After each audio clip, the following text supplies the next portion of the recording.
Bonjour Hubert Reeves. Bonjour. Astrophysicien, j'aurais presque envie de dire poète aussi, amoureux de la vie, amoureux de la terre, amoureux de la botanique, merci. amoureux des étoiles, amoureux tout simplement de la musique. On va entendre quelque chose qui normalement devrait vous dire quelque chose. Écoutez cette musique-là, Hubert Reeves. Le sacre du printemps de Stravinsky. C'est le sacre du printemps de Stravinsky. Et si je vous fais entendre cette musique, c'est parce que vous racontez dans un livre dont on va parler que Stravinsky était un petit peu une façon de vous opposer à votre papa. Voilà, ça a été mon cheval de bataille pour exister devant un père qui était très puissant et qui me faisait peur. Oui. Et qui écoutait d'autres musiques que ça. Et Stravinsky, c'est un peu révolutionnaire. Oui, tout à fait. C'est une musique qui était totalement révolutionnaire. Maintenant, elle est entrée dans le rang, mais à cette époque, dans les 1912, qu'il y a eu la première présentation à Paris, ça a été une bataille, ça a été un chahut monstre. Parce qu'on vous imagine la tête dans les étoiles, on va en parler, mais d'abord, c'est la musique qui était la passion de votre vie. C'est une des passions de ma vie, oui, certainement. C'est une des choses les plus importantes dans ma vie. Je ne sais pas ce que je ferais si je n'avais pas la musique. Oui, la musique, pourquoi? Parce qu'au fond, vous dites la musique, l'écriture, tout ça, c'est ce qui me donne envie de me lever le matin. Exactement. La question, qu'est-ce qui fait qu'on a envie de se lever le matin? Moi, pour mettre de la musique, écouter quelque chose, surtout que je n'ai pas choisi. J'aime beaucoup l'idée du cadeau. Je regarde la télévision, maintenant on a la musique et la télévision, c'est fantastique, parce que vous voyez les musiciens, vous voyez les émotions dans leurs figures. Alors, quand vous allez au théâtre, eh bien, vous les regardez avec vos jumelles, vous voyez un petit peu. Mais là, vous voyez toute l'intensité. Et il y a des musiciens qui sont absolument magnifiques dans leur expression de ce qu'ils vivent au moment où ils vivent la musique. Vous vous souvenez, vous, Hubert Reeves, la première fois, vous avez levé la tête et regardé le ciel. Et vous avez vu ce qui allait être une des passions de votre vie, c'est-à-dire les étoiles. J'ai des souvenirs. Nous avions une maison de campagne près de Montréal, près d'un grand lac très dégagé. Et le soir, on allait voir les constellations, les planètes. Je n'ai pas un souvenir précis, j'ai un souvenir d'un ensemble de faits où j'ai vu le ciel et ça m'a toujours créé une profonde impression. Oui, alors, voilà, vous racontez aussi qui s'appelle « Je chemine avec », publié au Seuil, hein, vos souvenirs, cette enfance, vous le disiez, à Montréal, au Québec, hein, où vous ne vous destiniez pas du tout à ça. Un jour, vous dites à vos parents « Je veux être astrophysicien ». C'est pas tout ça qu'ils voulaient, hein? Ben non, ils me disaient « Mais comment tu vas gagner ta vie? Tu vas être un petit professeur en banlieue. » Ben, en fait, c'était un risque, mais ça valait la peine. C'est ce que j'aimais, c'est ça qui m'intéressait. C'est ça qui me paraissait être digne d'intérêt, disons, d'y passer sa vie. Ça, j'ai eu très tôt cette impression que je voulais faire quelque chose qui était digne d'intérêt. Et j'étais beaucoup poussé par mes parents qui avaient des avocats dans leur... Et je disais, mais moi, les murs mitoyens et les héritages, c'est pas vraiment mon truc. Oui. Bon, j'exagère un peu, mais c'est un enfant. Mais ça m'a donné de choisir ce qui me paraissait intéressant, digne d'intérêt, de consacrer sa vie. Et c'est les étoiles, les galaxies, tout ça dont vous avez parlé. Oui, et alors l'enfance au Québec, hein, la Révolution tranquille, Oui, vous vivez tout ça. Quel souvenir vous avez de ces grands chambardements qu'a connu le Québec à ce moment-là? Ben, le souvenir du fait que j'ai dû m'opposer au fait que certains prêtres voulaient faire de leur école une université. Et là, j'ai eu l'impression qu'ils exagéraient, que même s'ils étaient prêtres, ils n'avaient pas tous les pouvoirs. Et je me suis opposé à cela. Et ça m'a été reproché. On a dit, vous êtes un traître à votre... Mais non, parce que je pensais qu'il fallait avoir un respect pour l'enseignement. Oui. Un jour, vous perdez la foi. On peut le dire comme ça? Vous Non, ne croyez plus. Vous étiez croyant et un jour, vous ne croyez plus. C'est-à-dire que progressivement, j'ai des doutes. C'est pas que je ne crois plus, c'est pas que je sois athée. Un athée, c'est celui qui dit « Dieu n'existe pas ». Moi, je dis « Je ne sais pas ». Vous voyez, il y a toute la différence. Je n'ai plus de certitude. J'ai toujours les mêmes questions sur le sens de la vie, sur tout ça, mais les réponses traditionnelles qu'on m'enseignait ne me satisfont plus. Oui. Et je suis à la recherche d'autres réponses. Alors, vous êtes spécialiste en physique nucléaire, notamment. Oui. Alors, on vous dit le nucléaire, c'est un sujet un peu sensible. Oui. Et d'ailleurs, vous vous opposez à la reprise des essais nucléaires français à un moment donné. Oui. Donc, quel regard vous portez là-dessus? Maintenant, je pense que le nucléaire, il faut s'en débarrasser le plus vite possible. Parce que c'est un risque. J'aime souvent dire, on ne donne pas des allumettes aux enfants. C'est un peu ce qu'on fait. Et la preuve, ça s'appelle Fukushima et Tchernobyl. C'est que c'est trop dangereux pour des gens. Je pense que c'est une technologie pour des anges, c'est-à-dire des êtres qui sont parfaits, qui toujours sont à l'observation. Les êtres humains sont comme ils sont, ils ont de belles qualités, mais oui. le vendredi, ils aiment bien partir en week-end, donc ils vont laisser les choses sans soin.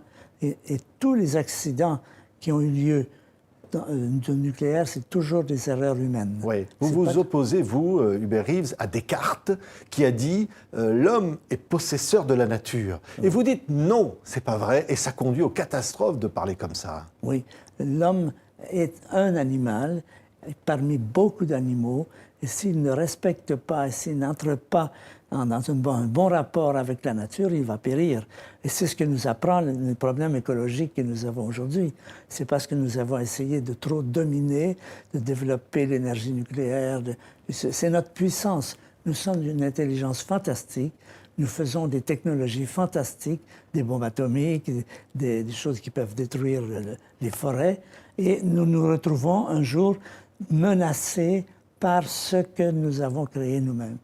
Et nous apprenons donc que notre mode, justement, à la Descartes qui disait dominer la nature, c'est ce qui nous amène maintenant dans ces très graves dangers. Donc vous dites une sixième extinction. La sixième extinction. Vous citez les tortues qui, elles, ont survécu à une série d'extinctions, sont toujours vivantes, mais l'homme ne survivra pas. C'est ça que vous dites. Je ne sais pas s'il ne survivra pas, mais je sais qu'il est menacé aujourd'hui. Et les tortues nous disent, nous, on existe depuis 200 millions d'années, vous existez depuis à peine 2 ou 3 millions d'années et vous êtes déjà dans le collimateur de la destruction. Oui. Donc, si vous n'apprenez pas à vivre en harmonie avec la nature, vous périrez. Ça ne veut pas dire que nous allons périr. Je crois que personne ne connaît l'avenir. Il y a des choses très positives qui se passent aujourd'hui et des choses très négatives. Mais il faut dire qu'il y a les deux. Et je pense que ça, c'est un des problèmes des médias. Et c'est de dire, on annonce toujours les choses qui vont mal, mais pas les choses qui vont bien. Et par exemple, j'aime bien raconter qu'aujourd'hui, les baleines à bosse, qui étaient menacées il y a une cinquantaine d'années, allaient évidemment disparaître parce qu'on en tuait 50 000 par année. Eh bien, aujourd'hui, après les travaux de la commission baleinière, on a retiré le nom des baleines de la liste des animaux en danger. Oui, vous voyez? beaucoup Ça, c'est des d'espoir. choses positives. Il faut le dire parce que c'est bon pour le moral des troupes. Oui, c'est vrai. Vraiment, les gens disent c'est foutu, il n'y a plus rien à faire, on ne fait rien. Ça, c'est le danger. Oui. Le danger, c'est qu'on ne reparle que des choses qui vont mal et jamais des choses qui vont bien. La Terre vue du cœur, très beau livre, publié au Seuil, avec d'ailleurs on va avoir quelques images, un DVD à l'intérieur de ce documentaire que vous aviez fait avec d'autres, Frédéric Lenoir notamment, etc., sur c'est finalement un enjeu pour la planète. Et au fond, vous dites cette sixième extinction, elle est là, mais face au réchauffement climatique, on peut encore agir. On peut encore agir et on espère qu'on agira, mais ce n'est pas certain. Il faut bien dire que rien n'est sûr, ni la destruction, ni la bonne conduite. Nous sommes dans une situation où nous sommes devant un inconnu qui est menaçant, que nous pourrons, du moins je le pense, contenir. Et je crois que le but, c'est de garder la Terre habitable. La Terre risque de ne plus être habitable, mais nous avons beaucoup d'activités aujourd'hui qui donnent l'espoir que cela puisse se produire. Oui, dans ce livre, c'est un dialogue, je chemine avec.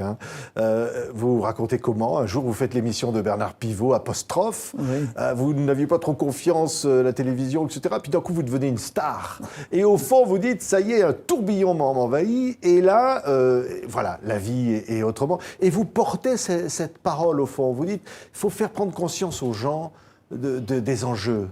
De la beauté du monde, de la merveille qu'est le corps humain. On a tendance à le déprécier, c'est une merveille sans nom. Et un avenir est possible, mais il va falloir certainement s'impliquer beaucoup.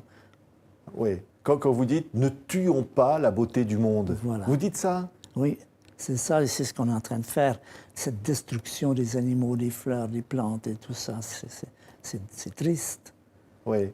Vous appelez, alors on vous a vu il y a quelques instants sur votre banc, au bord de l'eau, parce que vous êtes un fou de botanique. C'est votre grand-mère qui vous a appris tout ça. Et au fond, en entendant un ruisseau, vous dites, face à ce ruisseau, face à cette nature-là, j'ai toute la vie devant moi et quelque chose d'extraordinaire. Oui, c'est ça.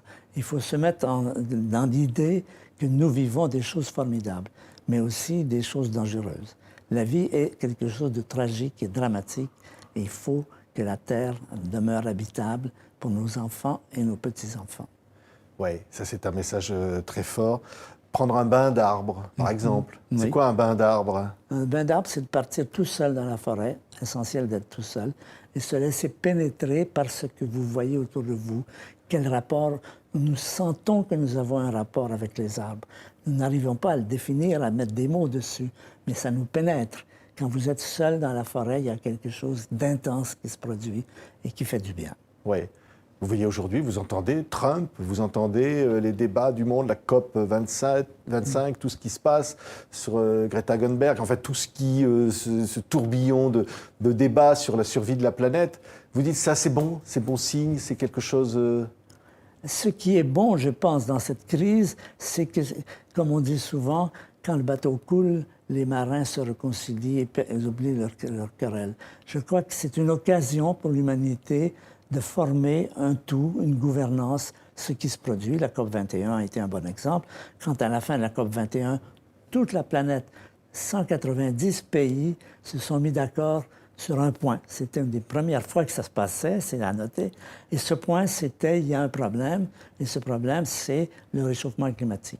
Eh bien, c'est ça qui pourrait être l'avenir, une humanité qui se gouverne elle-même, qui ne se détruit pas et surtout qui ne se fait plus la guerre pour des motifs futiles comme ceux qu'on voit aujourd'hui. Oui, ce livre-là, ce petit livre, hein, Je chemine avec, est destiné aux enfants, aux jeunes. Oui. Ça, c'est important.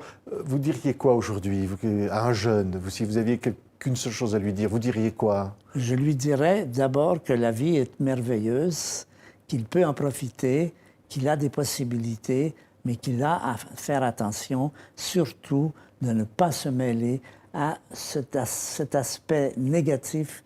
Il y a de l'horreur dans le monde. Ça, on l'a appris avec les camps d'extermination et tout ça. Il faut surtout se tenir loin d'avoir quoi que ce soit à faire avec l'horreur, même si ça paye, même s'il y a des avantages. Il faut que d'abord, les êtres humains puissent vivre une vie riche et profitable. Merci beaucoup Hubert Reeves. Je chemine avec, publié au Seuil de même que la Terre, vue du cœur, quel beau titre. Merci Hubert Reeves d'avoir été aujourd'hui notre invité. Merci à vous de m'avoir invité.